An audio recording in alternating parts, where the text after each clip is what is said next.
Hey guys, and welcome to the first episode of Refine the Mind. My name is David, also known as Dimension from Mind Society Studios. I'm actually pretty excited to be bringing you guys this first tutorial since it's about cinemagraphs. I've done a workshop on it and I had plans to do more in the future because it's been a highly requested topic by a bunch of people, but I felt online tutorials were a lot more accessible and it's just a thing I've been wanting to do for a while as well. So I literally just grabbed my camera in the morning and put this all together. Just to quickly sum it up, cinemagraphs are the combination of videography and photography, or cinema and photographs, hence the term cinemagraph.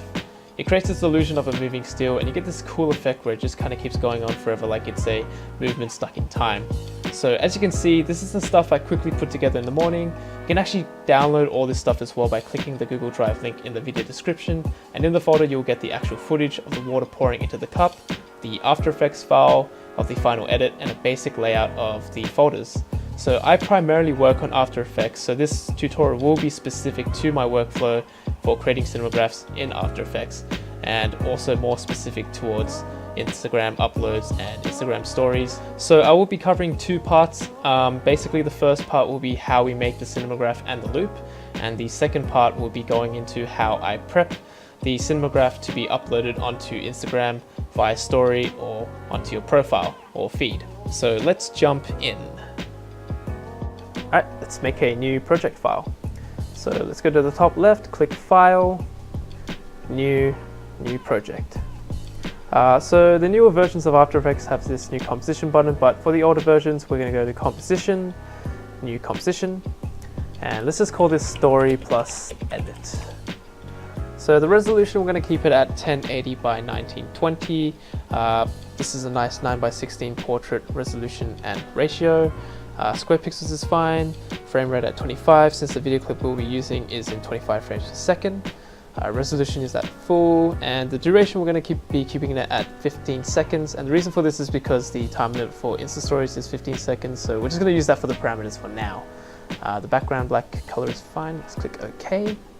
Next we're going to import the video file by clicking File, Import File. So I'm already in the folder, but just to quickly show you guys, so this is the folder that you'll be downloading if you want to follow through this tutorial. Go into Footage and click Pouring Footage and Import. Cool. And next we're going to double click the video file and it's going to open up this new window where we can kind of scrub through the timeline of the footage and see what we want to work with. Generally I like to film more than 15 seconds for my cinemagraphs just so that we have a nice good amount of variations to work with.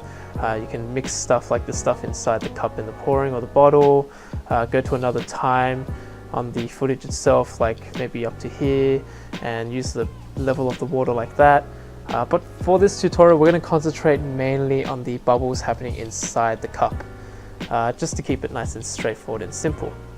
So before, when I was taking a look at this footage, I found this nice sort of segment where there was a bit of a pattern. So right now I'm just using the scroll wheel on my mouse to zoom in and just pressing space on my keyboard and using my mouse to sort of move myself around. And as you can see here, there's this sort of like clump of bubbles, and I found this nice pattern that kept reoccurring where the bubbles would sort of clump together and disperse and then clump back together. The reason why you want to kind of find these patterns that reoccur in your footage is because it just makes it easier for you to make that loop for your cinemagraph. So if we just look here, we see the clump in the bubbles. If we scroll through, they disperse and then they kind of come back together again. So I quite like this segment. So what we're going to do is we're going to select this portion and put it on our timeline. So let's go back to the first frame that we quite liked. I think this is the, this is the portion that I quite liked here. And we're going to click on the in button here to set the in point, and that's going to get rid of all the footage before that frame. Next we're going to scrub a little bit more forward to find our out point, and that's where the bubbles kind of go back into that clump. Let's click the out button, gets rid of the footage after that frame. Let's click this button to import it onto our timeline. Cool. So obviously because even though it's filmed in portrait, it's going to come out as a landscape. We can easily fix that by opening our transform tab and setting the rotation to -90 to flip it anti-clockwise.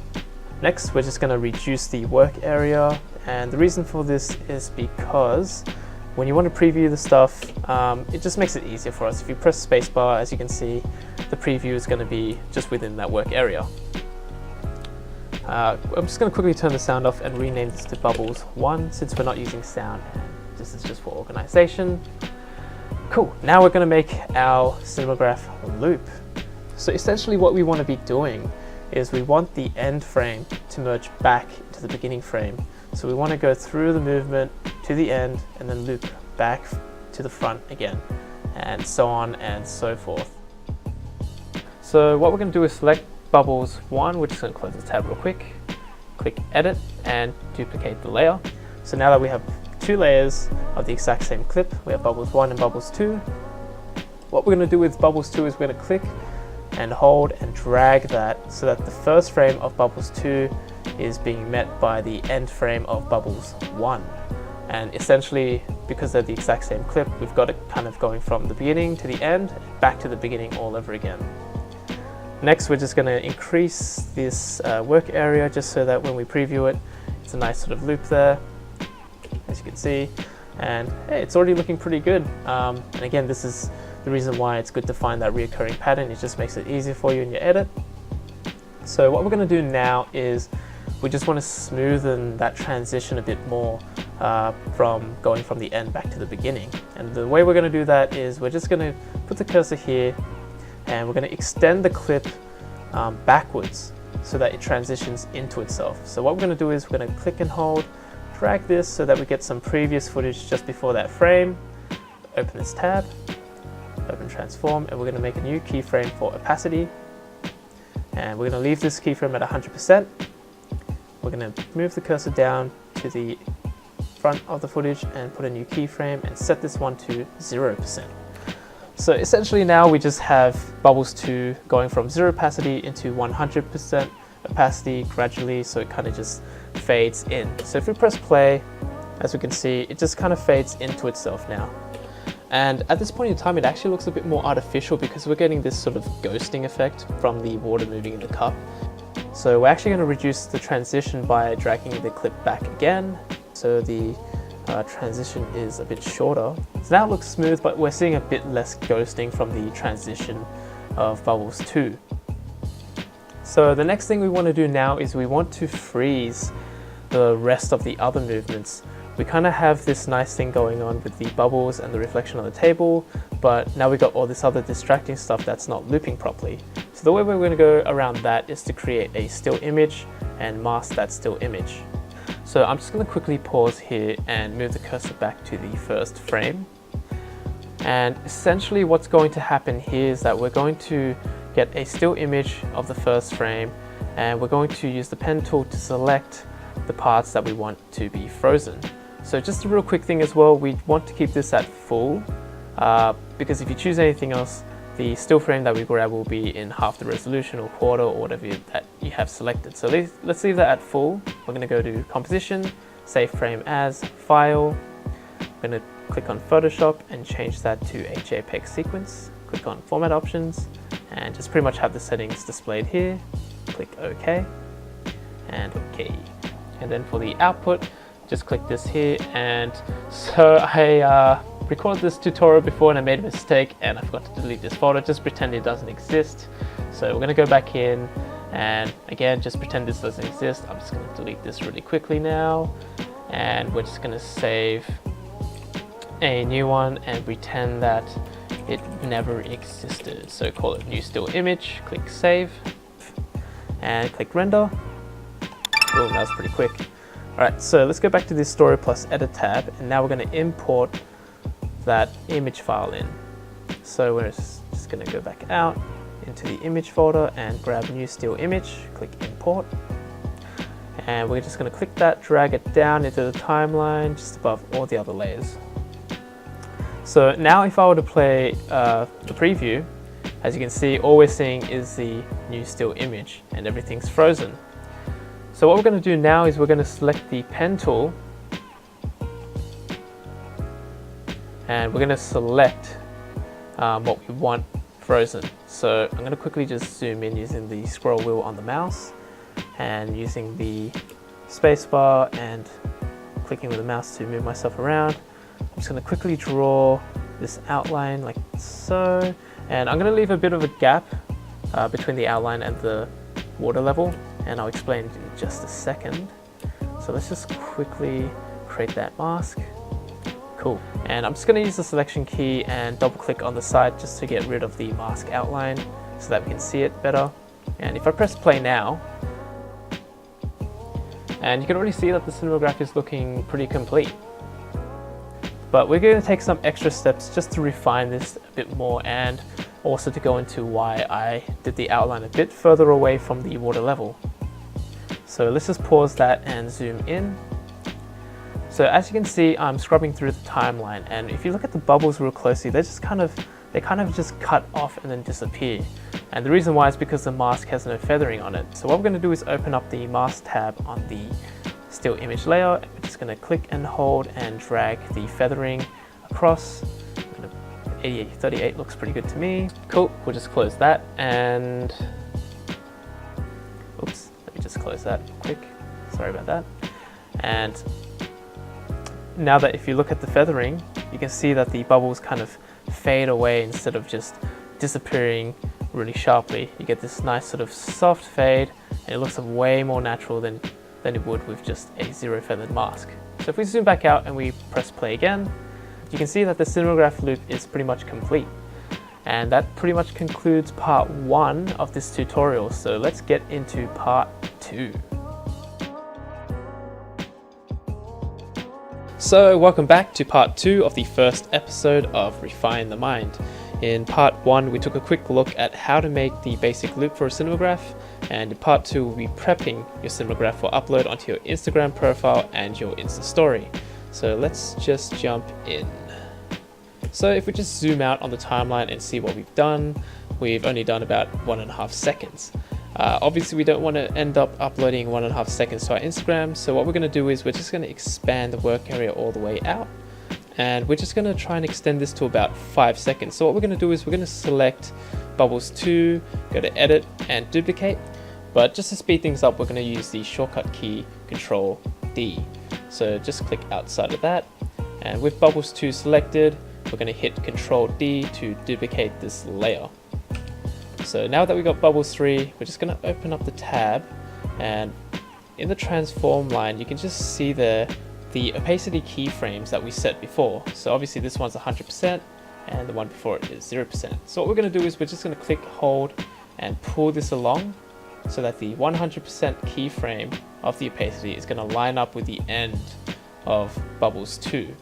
And basically what we're going to do is we're just going to repeat this until we hit about 5 seconds or just past 5 seconds. So we just select Bubbles 3, duplicate that, and again just open up that tab just so you can see the opacity keys as reference, line it up with the end of Bubbles 3 and repeat again.